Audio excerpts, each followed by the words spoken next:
Yo, everybody. Quick, I guess, Sunday update. And I'm still sticking with my 3 most probables of my sine cosine thumbnail video. But a few things to watch out for on different time frames, as you know, Bitcoin and Ethereum might be, moving in slightly different directions here. Although right now they're both moving in the same direction, but Ethereum closer to the top, Bitcoin to the bottom, and at some point they have to move in different directions. Or Bitcoin sideways while Ethereum downish. Something like that they have to start moving not together soon. So this is, and actually they don't have to. I mean, Ethereum could really bust out of its origin line and bring Bitcoin, straight up to like 66,000. I guess that could happen. However, on the weekly time frame, but in essence, I'm still looking for the 3 most probables of that sine cosine video I made. But anyway, on the weekly time frame, Bitcoin just closed below its weekly 10. Okay. Typically, it doesn't do that twice. So what might end up happening here, since the weekly candle just started, so we're literally 1 hour into this weekly candle, I have a feeling that what could happen is, since Bitcoin just came up and retested its weekly 10 EMA, I think that's all it wanted to do, and I bet Bitcoin will perhaps come all the way down to 44,000 bucks on a wick throughout Monday, Tuesday, Wednesday, Thursday, and then come up and close above around 50 to 52,000. So I think there's going to be a crap ton of movement this week on this candle. I anticipate that happening. I really don't see this candle closing like anywhere close to, I mean, I bet it does not close below its previous candle. So 49,000. But since it just tagged its weekly 10, and it looks like it's getting a little rejected, which also aligns with the 4-hour 21. So it looks like it just wicked above, is kind of playing with the 4-hour 21 wicked above, and it's getting rejected. I think this is kind of like a beginning of week move, which will make it end up having, a wick higher. So this end up being a wick, and then price starts going down a little bit. And once it crosses this line, it'll turn red. Okay. It'll turn red once it crosses that line. Oh, turn red again? Stupid thing. And then once it crosses that line, I kind of anticipate it, and that could be Monday, Tuesday, Wednesday, when it goes down below that candle close around 49,100. And then those next, maybe Tuesday, Wednesday, Thursday, or Wednesday, Thursday, Friday, comes down, fairly aggressively to 44,000, which means Ethereum might move down to its weekly 10 around 2,000, maybe 1,900 something. And this is all within 1 week, right? And then Ethereum will find a spot to bounce, from which to bounce, perhaps on the weekly. Let's say it might bounce around 2,000. It might, yeah, or 1,950. Yeah, it'll have a strong bounce around 1,950. Okay. And then as that bounce of Ethereum, so as Bitcoin comes down to this weekly 21 around 44,000 bucks, Ethereum will make its way to 1,950. Ethereum will bounce from 1,950, which will make then Bitcoin price bounce back up, and it should close at 49,000 or above. And that might be the end of the correction, but it still might move sideways and boring for quite some time. I think that's kind of looking how it might play out. I don't think it's going to live below this origin line very long. Okay, so this origin line is ascending. So right now the origin line is at 50,000 bucks.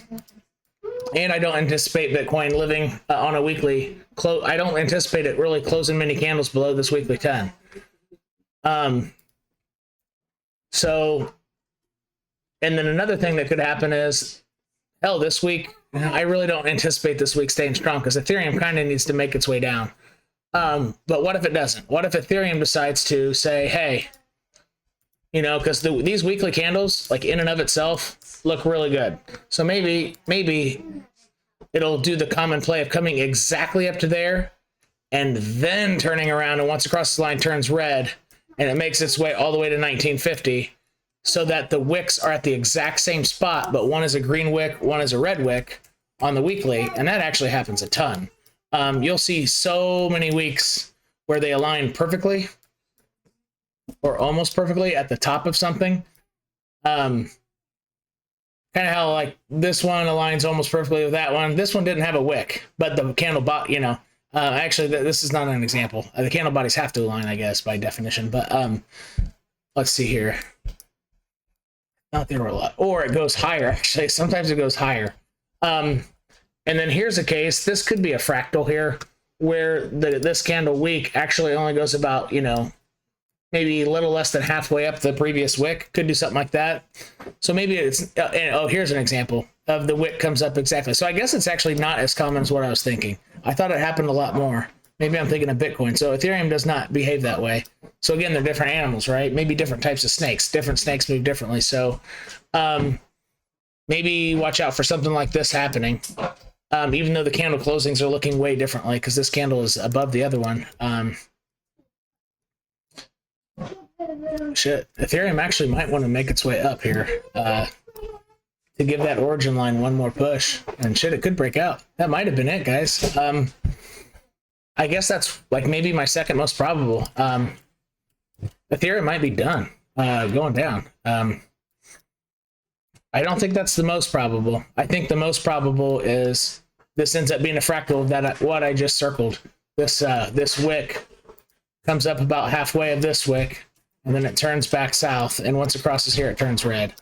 I think that's the most probable. However,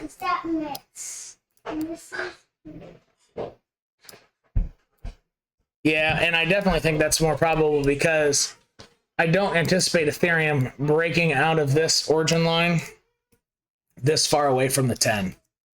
I don't think it's, I just don't think that's how it moves.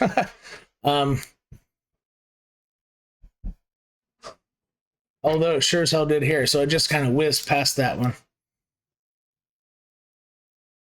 Well, Ethereum has been going through its origin line and coming back to checking it after it breaks. Yeah, but then it failed first, it failed twice. So it actually failed this one twice. And then it based off its 10 and launched off its 10. I think, you know, something like this could, like, it could be weeks and weeks and weeks, folks. I mean, look at this. Something like this could happen.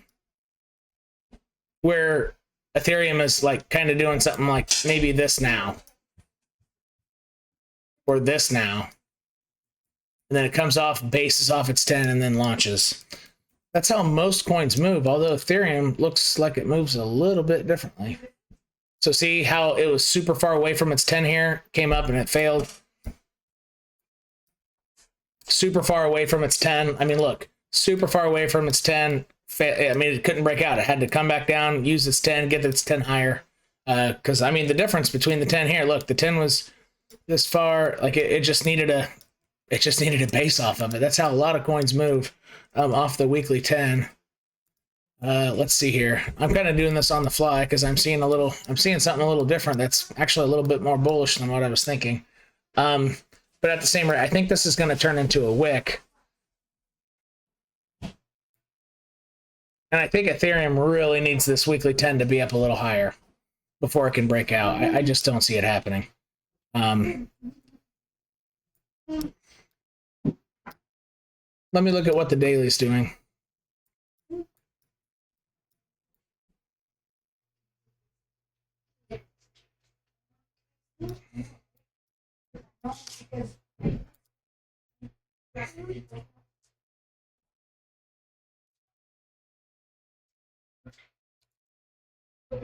So if Ethereum makes it pretty strong over 24, 44, 24, so 2444, 24, 44,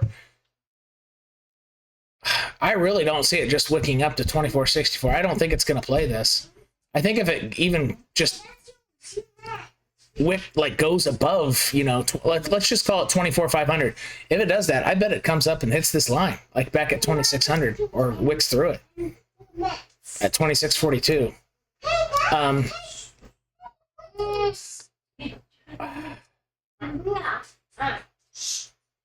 don't know. It kind of looks like it wants to give it another try. Shit, this is a really hard. So the market's really tough to read right now, folks. And this is why I was kind of suggesting to people to kind of, you know, sit tight until either Ethereum wants to break out or until it, you know, comes down here and gets close to the origin line. Then maybe start taking on your positions with your capital, which this would be preferred. Because if you start thinking, oh, everything's bullish up here, and then, you know, within 3 weeks, Ethereum truly makes its way down here, all the positions you will have entered are going to be down like 25, 30%. Similar to people who are buying Pirate Chain recently. I covered that in my live call. I said you would be foolish to start entering it right now. And what is it? Down 65% from my live chat. Like, gee whiz, folks.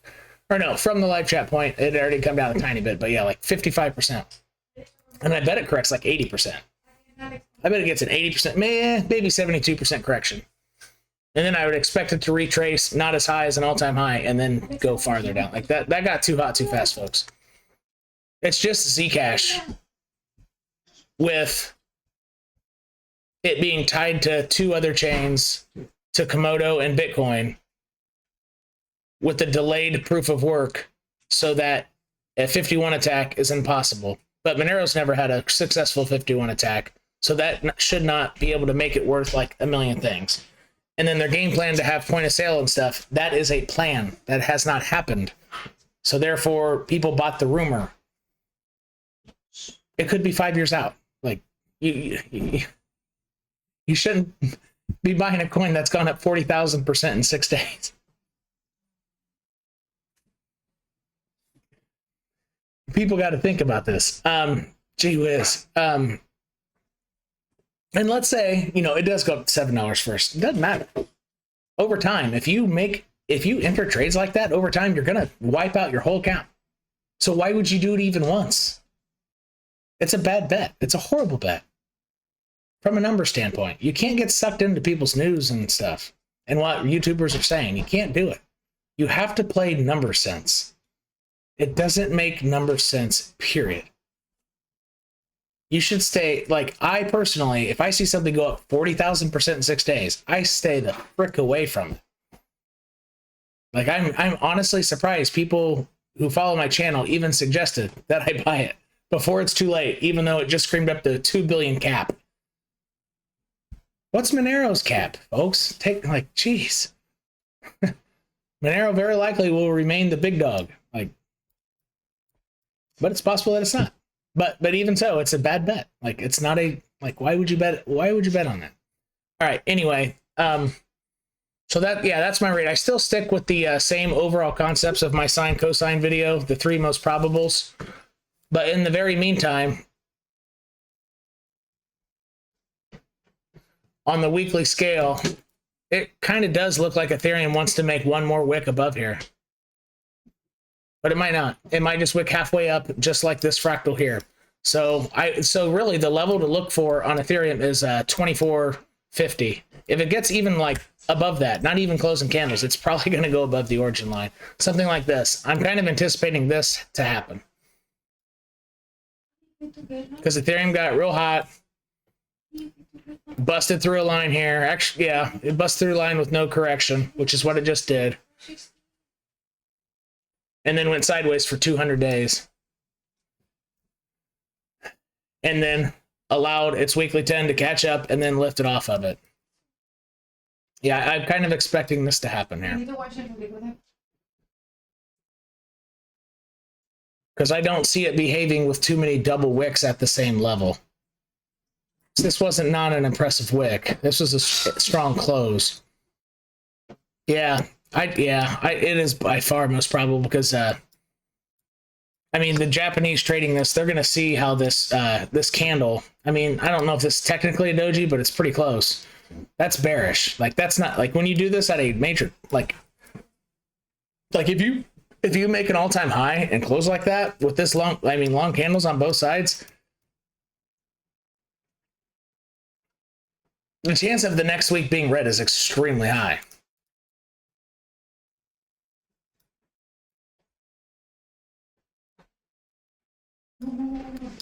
Let's try to see if that actually meets up with how it behaves, because I haven't honestly studied Ethereum price too much. I don't know it as intimately. Yeah, like this, exactly. So yeah, and I was thinking this will be the fractal. Bam. Okay, yeah, so bam. So this also ended in a doji, and then it came up probably the first day of the week, like a beginning of week attack, and then it came down. So actually, you know what? I bet this does happen. I think that has a strong probability of this happening. Although on the weekly scale, it looks pretty strong, but so did this, right? Because this was a green week going on top of this week. So, but I still think this will play out. And this week was the week of June 12th, 2017. I think it's going to look almost exactly like that. But I don't think it will correct below its origin line, because it did not get as hot as it did this run. Like this run was just, I mean, this was its first run ever, right? So it was just insane. So therefore its correction was a little bit more severe. I don't anticipate that happening. It was more severe because it left its freaking weekly 21 in the dust. And Ethereum hasn't moved quite that fast to do that. Yeah, so its weekly 21 is already over the origin line, so it won't be as severe. See that?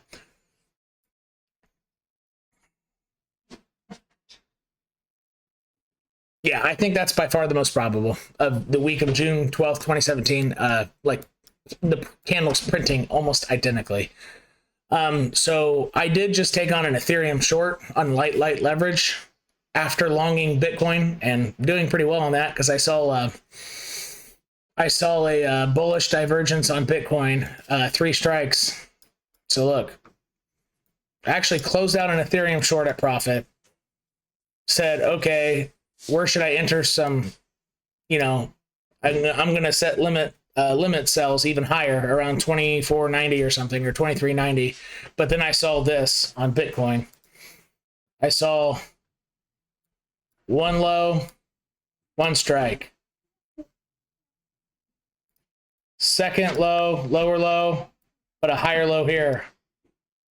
A lower low on price and a higher low. So I saw 3 strikes of bullish divergence. Is that strong enough to pull Bitcoin out of like a correction or out of a dip entirely? It does sometimes.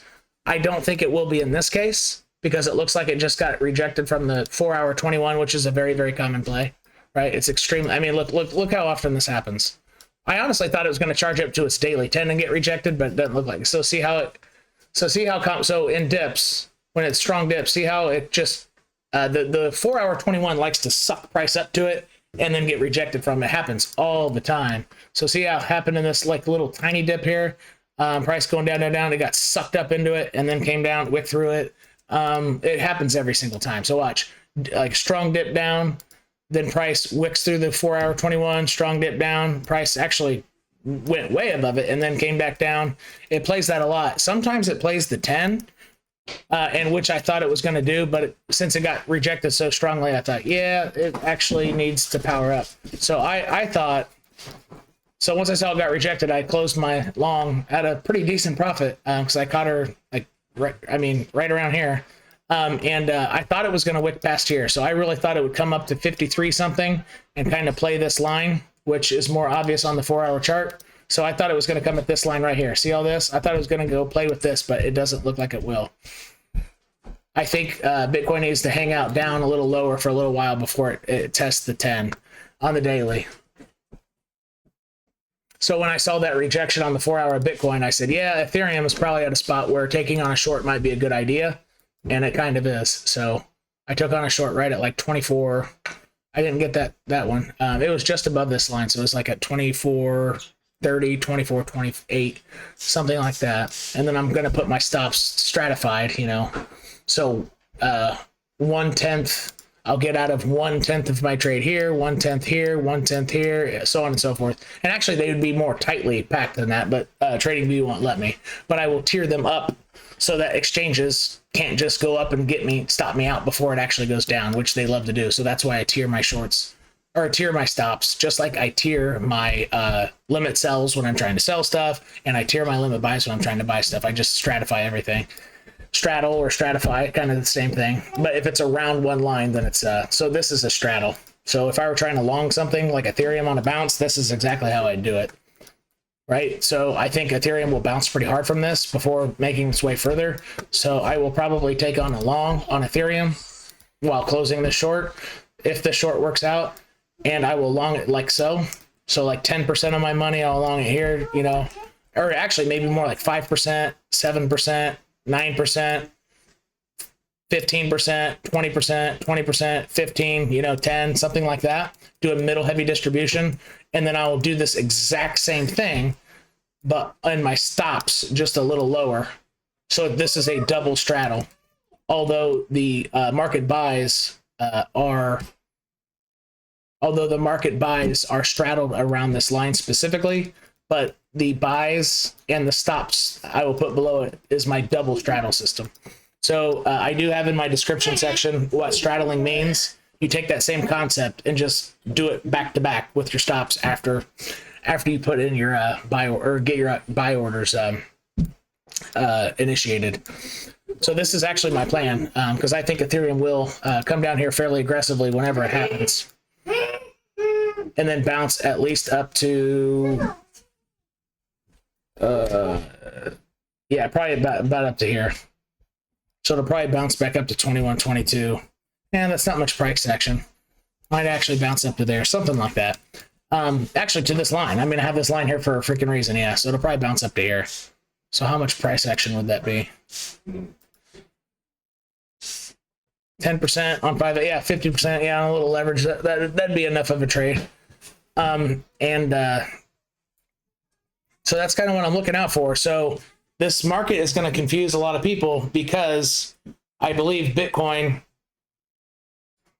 will move down / sideways, or down then sideways up, while Ethereum is slowly making its way down, and they're not going to move together, similar to the previous video I made, which will confuse the hell out of the action you're going to see in small caps or smaller alts. So this market is going to be very turmoily, and it's going to be hard to play. So I don't suggest that new people, new investors use leverage. And if you do try it, do not use more than 1% of your account, or what, you know, or $100. You know, if you're working with a small account, well then, you know, if you have $5,000, you might, yeah, no, that works. Yeah, you might want to play with about $50. Do not, because this is a good way to lose your money. And so when we talk about emotions and emotional control, and the hardest thing about trading is you're controlling your emotions and following your own rules. It's literally, I mean, actually, for each point of leverage that you use, it's that much harder, because there's that much more emotion in it. It gets that much more adrenaline, that much more anger, that much more happiness. When you see you, it's like, my $50 is now $500 in like 3 hours. That's the type of crap that will bait you into making bad moves, because you think you're hot shit. You think you're a genius, and then you will lose it all. Even your original $50. It's a roller coaster. So if you do end up playing with this, please do not use more than 1% of your portfolio. I'm serious. And don't use more than, like, if you're new, never done it before, use 3x leverage at most. To try playing horizontals, and always make sure your horizontal makes sense. But anyway, I don't suggest it to people, but if you do end up trying it, seriously, 1% of your portfolio, no more. No more, seriously, because you're probably going to lose it all. So just bet on losing it, because you probably will. After thinking you're a genius first. I promise you, that's how it will happen. But these are some pretty damn good key levels. So if you want to give it a shot now, it might be a pretty good shot. And since this market is a little bit wishy-washy, I think most of the money-making opportunity is off of some lightly leveraged trades on horizontals, because this market's going to be boring, and the only way to make money from it, I think, is by playing the boringness up and down ranges, and the ranges are going to get smaller and smaller here, so you're going to have to use, I think this might be the only way to, you know, keep things exciting for the next month or two, in maybe 3 months. It could take 3 months, but I don't think it will. I think June will be glorious, but even though I thought May would be. Anyway, that's what I got for you. Stay safe. And you didn't really get Timified this time, but just don't use more than 1% of your portfolio, okay? Promise me. Promise me. All right, see you later.